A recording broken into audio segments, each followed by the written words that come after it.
Salut! Aujourd'hui, capsule très concrète. On va presque faire du français, en fait. Comme tu as commencé à faire un nouveau sport qui est le vélo, probablement que tu en faisais avant, là, mais là, on va dire que tu fais du vélo un peu plus de performance. C'est le fun de commencer à utiliser aussi les mots qui sont plus précis par rapport à la pratique de ton sport. Je vais prendre mon vélo, je vais le décortiquer en morceaux, je vais te parler des différentes parties, je vais utiliser des mots justes, puis après, bien, ça fera partie de ta connaissance générale. Donc, ce ne sera pas juste une chaîne où tu vas être capable de parler de façon plus adéquate, disons, de ton sport. OK. Alors, si je prends mon vélo ici, là, ici, j'ai un vélo de route. Tous les vélos ont des parties qui sont semblables. Okay? Donc, tu vas le reconnaître aussi sur le tien, puis tu vas être capable de vraiment mettre un mot sur le morceau.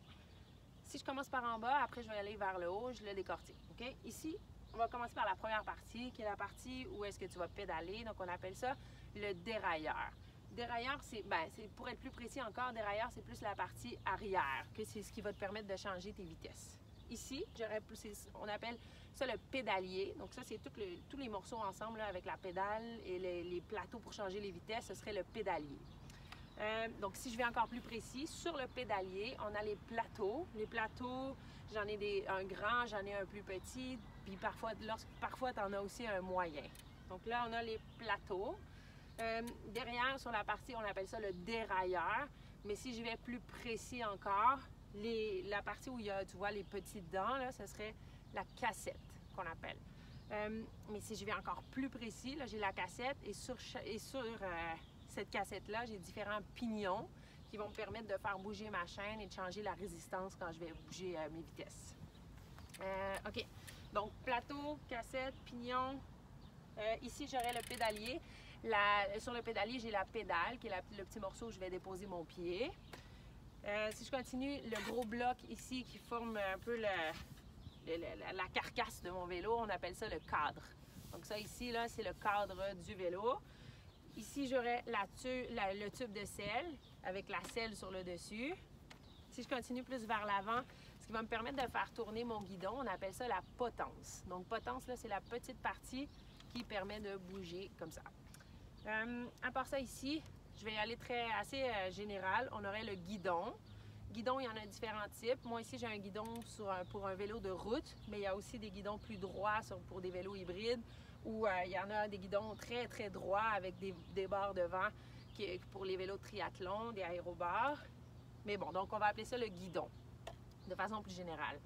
Sur le guidon, j'ai toujours le levier de frein, excuse-moi, le levier de frein ici, sur lequel je vais appuyer pour freiner, et j'ai la manette de vitesse ici. Okay? Sur le mien, là, la manette de vitesse est là, mais peut-être que sur le tien, elle est en haut, mais c'est la partie avec laquelle tu vas venir changer tes vitesses. OK, je continue. Sur le devant, là, j'aurai la partie qu'on appelle la fourche de mon vélo. À part ça, les roues. Donc, roues avec le pneu, la roue. Et ici, c'est les rayons qui vont permettre de solidifier ma roue.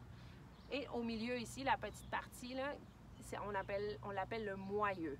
Donc, moyeu, c'est la partie qui est au centre de ma roue. À part ça, les freins, là, et c'est pas mal tout. Ça fait partie, disons, les morceaux plus généraux que je voulais te parler ce matin. Aussi, ce que je voulais dire, hyper, méga, giga important, essaie de retenir ça quand tu vas faire ta prochaine sortie de vélo ce matin ou une autre journée. Quand tu vas changer tes vitesses, essaie de vraiment là, de retenir un concept de base qui évite les croisements de chaînes.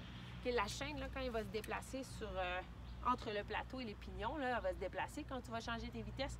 Essaie de la garder toujours la plus droite possible. Donc, il faut vraiment toujours éviter quand on fait du vélo les croisements de chaînes. Croisement, ça veut dire que, exemple, ma chaîne est sur le grand plateau ici. Il faudrait vraiment que j'évite qu'elle soit aussi sur le grand pignon à l'arrière parce que ça va comme la tordre un peu. Ma chaîne va être croche. Et si la chaîne est croche, ça crée de la friction. C'est beaucoup moins fluide quand tu vas faire tes tours quand il va faire le tour, ta chaîne. Et ça va être moins performant puis ça va être moins bon aussi pour ton vélo. OK, donc essaie de la garder droite. Donc, exemple, si ma chaîne est sur le grand plateau, elle devrait être sur les moyens pignons à l'arrière. Donc là, je m'assure qu'elle a une belle ligne droite. Donc, elle va tourner avec beaucoup plus de fluidité. Donc ça, c'est vraiment important. Donc quand tu changes la combinaison, tu vas essayer de choisir une vitesse qui te permet d'avoir le moins de croisements de chaîne possible. J'espère que je suis claire en t'expliquant ça parce que c'est un élément très important en vélo. OK, donc c'est vraiment ça que je voulais te parler aujourd'hui. Ton entraînement, continue d'aller rouler. Regarde, je ne vais pas y aller trop spécifique. Je vais pas te mettre de bâton dans les roues. Là. Encore une fois, vas-y avec ce que tu as envie. Là, OK? Tu vas faire des tours de la montagne. Essaie de peut-être te rendre à 5 tours. Donc 5 tours de la montagne, c'est quand même pas si élevé. C'est le fun. OK? Fait que je te laisse. Je t'avais dit pas longue. Mais bon. Alors, bonne journée. À bientôt. Puis continue à me donner des nouvelles par courriel de ce que tu fais. Bye.